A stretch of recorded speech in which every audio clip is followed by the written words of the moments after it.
Magandang hapon mula sa Pag-asa Weather Forecasting Center. Ito ng ating update sa magiging tayo ng panahon sa susunod na 24 oras. Patuloy nga nating minomonitor itong bagyo na nasa labas ng ating Philippine Area of Responsibility, itong tropical storm na may international name na Hagupit.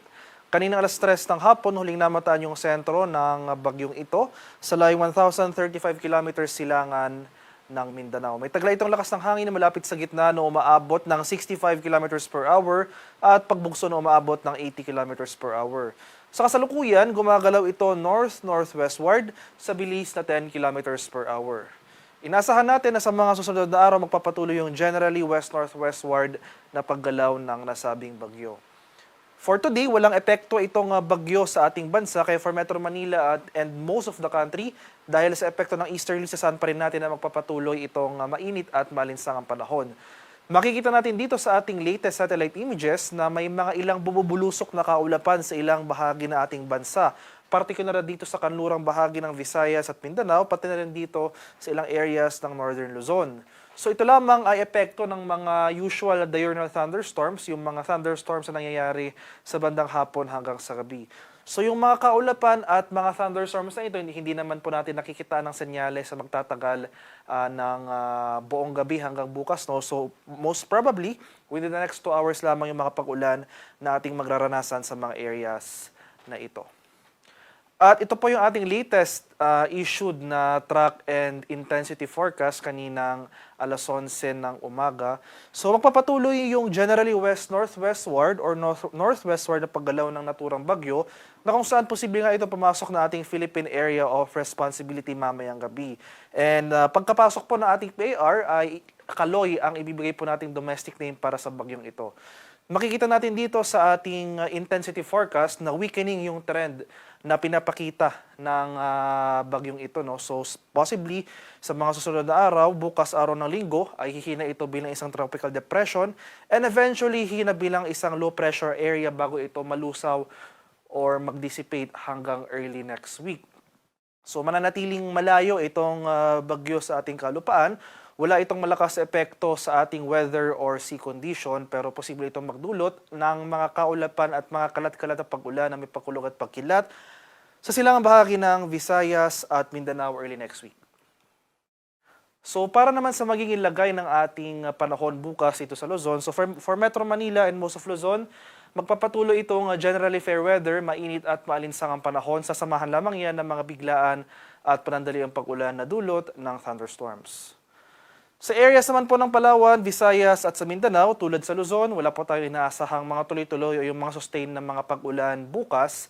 So generally fair weather over these areas, mainit at malinsangang panahon, bahagyang maulap hanggang sa maulap na papawirin. Pero nandyan pa rin mga tsansa ng mga diurnal thunderstorms, mga pag-ulan sa bandang hapon hanggang sa gabi.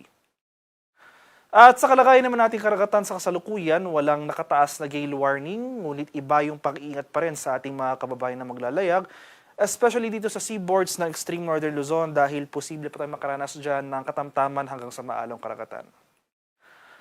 At para naman sa ating 3-day extended weather outlook sa mga piling syudad ng ating bansa, so for Luzon, sa mga area ng Metro Manila, Baguio at Legazpi simula sa araw ng Lunes hanggang sa Miyerkules. So tulad nga po na nasabi ko kanina, malayo yung bagyo sa ating kalupaan. So for most of Luzon, generally fair weather ang ating inaasahan dulot ng easterlies.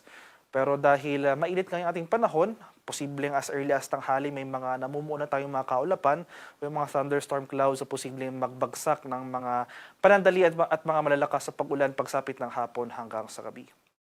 Sa areas naman ng Visayas, so bigyan din po natin itong silangang bahagi ng Visayas, particular na itong area ng Eastern Visayas, no? So sa may most of Leyte, Southern Leyte, Samar provinces, pati na rin dito sa may Biliran. No? So sa Tacloban City, sa araw ng Martes hanggang sa Miyerkules, dahil sa epekto nitong papalapit na bagyo, eventually nga magiging low pressure area, posible pa tayong makaranas dyan ng mga kaulapan at mga kalat-kalat na pag-ulan na may pagkulog at pagkilat. For the rest of these forecast areas, sa rest ng forecast period, generally fair weather po ang ating inaasahan, mainit at malinsangang panahon na may tsansa ng mga localized thunderstorms.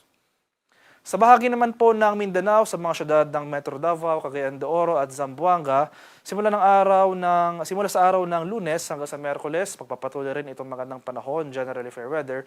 Itong silangang bahagi ng Mindanao, particular na itong ilang areas ng Caraga. Sa may Dinagat Islands at Surigao del Norte, posible po tayong makaranas ng mga kaulapan at mga pag-ulan. Dulot rin po yan ng posibleng papalapit na bagyo na eventually nga magiging low pressure area. Pero for the rest of Mindanao, generally fair weather po ang ating inaasahan. Wala tayong mga sustained o yung mga tuloy-tuloy na mga kaulapan at pag-ulan. Yung mga usual lamang na mga pag-ulan ng thunderstorms ang ating posibleng maranasan. At ang haring araw sa Kamanilaan ay lulubog mamayang 6:50 ng hapon, sisikat naman bukas sa ganap na 5:30 ng umaga. At para sa karagdagang impormasyon tungkol sa ulat panahon, lalong-lalo na sa ating mga localized advisories, tulad ng heavy rainfall warnings, rainfall advisories, maski yung mga thunderstorm advisories, ay follow kami sa aming social media accounts at DUST_Pag-asa. Mag-subscribe na rin kayo sa aming YouTube channel sa DUST Pag-asa Weather Report at palangin bisitahin ang aming official website sa pag-asa.dust.gov.ph at panahon.gov.ph. At yan lamang po ang latest mula dito sa Pag-asa Weather Forecasting Center. Magandang hapon sa ating lahat. Ako po si Dan Villamil Lagulat.